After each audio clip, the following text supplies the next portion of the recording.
ভাই, তোমার মা বাজারে হঠাৎ বেহুশ হয়ে পড়ে গেছে। মায়ের কিচ্ছু হতে দিব না, আমি এখনই বাজারে যাচ্ছি।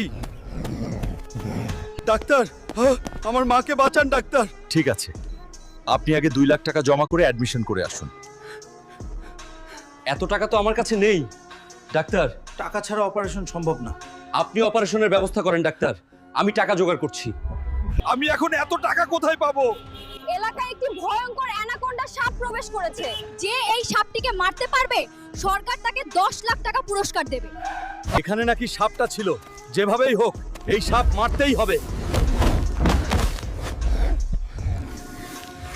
বন্ধুরা, আমার তো দম বন্ধ হয়ে আসছে, আমাকে বাঁচাতে ভিডিওতে লাইক আর সাবস্ক্রাইব করো, তবেই সাপকে মারতে পারবো।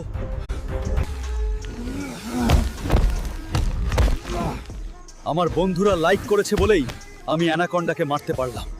এই নেন অ্যানাকন্ডা।